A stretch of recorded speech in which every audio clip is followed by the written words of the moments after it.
to focus my comments better so I can communicate with people who don't know me very well. Yeah. And I need to always learn that you have so little time. There is so precious little time that you have to really be like a laser beam with your words and your actions. You got to really focus. You got to have that kind of mental discipline that sometimes still my workaholic tendencies don't permit me to have. I think that's one problem. Yeah. And I think sometimes I always think that everything can be worked out too. You know, sometimes you can't work everything out. You just got to cut it. Yeah. And you got to know when to cut it and when to work things out. And that's something I've done a lot of work on, trying to make sure I overcome that weakness. Speaking of focusing and communicating, I know you've been through this a billion times, but can we get into the smoking the joint thing again? That's why I played saxophone. You see, you have to blow into it, so you have to inhale with a saxophone or you die. That's how I learned to inhale, playing my saxophone. You blow out, and then you have to inhale. Now, hey, I tried. One for Bill. Hey, I tried to do it. I just couldn't. I wasn't trying to get off the hook, you know. I was just making a nervous remark. Okay, let's go through, because I've heard different people discuss it, and I've done my jokes. Okay, you got the joint in your hand. I bet you burned me. No, I'm saying, okay, somebody says, you know, that word E-A-R, you all heard it in college, ear. And, That's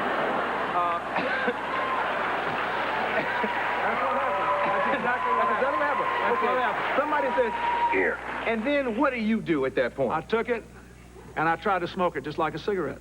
But I'd never smoked a cigarette before. And you're not a drinker either, right? No, well, I never had a drink till I was 22. I do now a little bit, but not much. But anyway, so I did my best. I mean, I tried, but I just couldn't inhale it. I mean, I wasn't trying to get a good conduct medal for saying I didn't inhale. I was just nervously pointing out that it was another one of those things I tried to do and failed at in life. I gave it. You know, I was 22 or 23 years old. I gave it my very best shot. Yeah. I mean, I really tried. I just blew it. I know how it is dealing with the press. If you could explain it over again the first time, would you do it any differently? Yeah, I'd have just said yes. But you know, but here's the deal. When a politician says something, if you're in politics, the cynicism about politicians is so great. People thought, well, this guy calculated this whole answer, and he calculated it so that he thought, well, maybe you won't burn me quite as bad if I say I didn't inhale. That's the dumbest thing I ever heard of. They asked me a question I didn't know they were going to ask, and I gave an honest answer. And that I didn't inhale was a nervous afterthought. I was sort of laughing about it after 22 years. Yeah. I mean, that's all that was going on. I just sort of laughing in my mind about it. But I got beat up about it because everybody thought I calculated this answer. You know, maybe I should be more calculating than I am.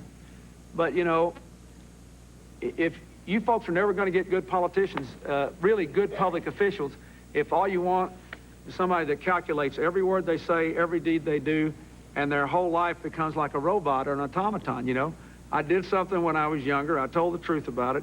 And I made a mess of telling about it because I guess I'm still kind of embarrassed about it after all these years. Yeah. But it is not a big deal, and it was made into a federal case. I got more publicity on that than my idea about how to send every kid in America to college who wants to go, which I think is more important to the election and to the future of this country.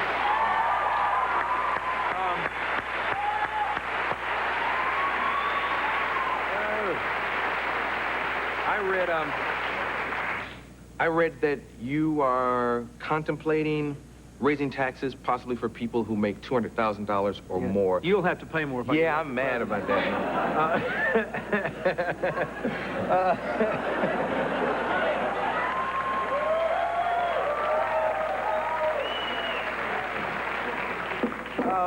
Why don't you expound on that and talk a little bit about what you will do for the economy?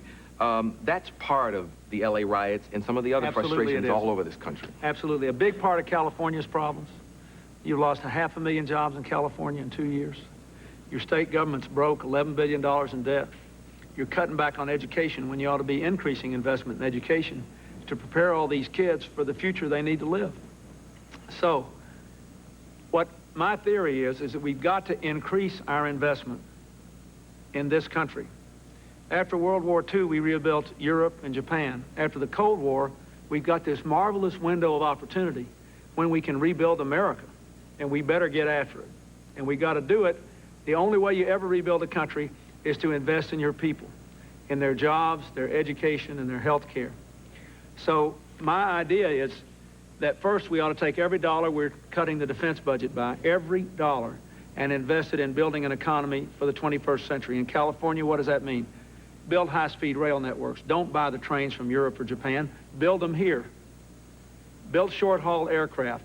Build modern waste recycling systems. Build a modern fiber optics network. Put millions of people to work building a rich country for tomorrow. Do it with the defense cuts. Second thing,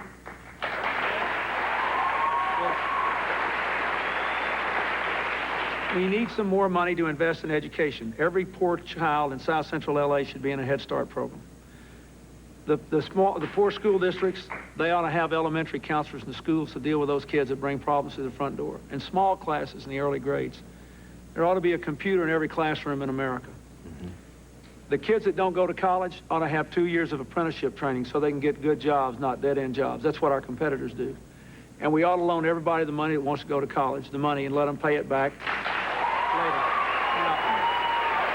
Now, all of this, believe it or not, in the context of this trillion-dollar budget of ours, is not a great deal. But since we have a deficit that's enormous and that needs to be brought down, I think we have to raise some more money. You can't raise money on the middle class because their taxes went up and their incomes went down in the 80s. People in upper income groups, their incomes went up and their taxes went down. Relax, your taxes will still be lower than they would have been in 1980 when I get done, but you'll have to pay a little more so we can send all these kids to college. It'll be the best money we ever spent. We'll have a stronger economy. All those people that you and your pastor tried to help, if you could tell them when they're 11, 12 years old, look, if you stay straight, you may not make as much money as you would dealing drugs, but you're going to make enough money. You're going to have a good, decent life. You're going to feel good about yourself, and your country is going to make sure that you get the education and training you need. It would be great. And if you could say to them, if you go to college, you can pay the loan back. We'll pay your way to college, but we'll pay it back. You can, either as a percentage of your income when you go to work, or even better, let's make a Peace Corps here at home. Come back to L.A. and pay your college loan off by giving 2 years of your life as a counselor to kids in trouble, as a nurse in a public health clinic, as a police officer on the block, as a teacher. You think about it. A lot of these kids in trouble, they're never the most important person in the world to anybody except the people they're in the gangs with. So we got to give them a good gang to be a part of, and you got to have some personal connection. So anyway, you have to pay a little more, but not a lot more, and enough to invest in our people again. That's what we got to do. If it helps our youth, I'm down with it. I'll be right back with Bill Clinton.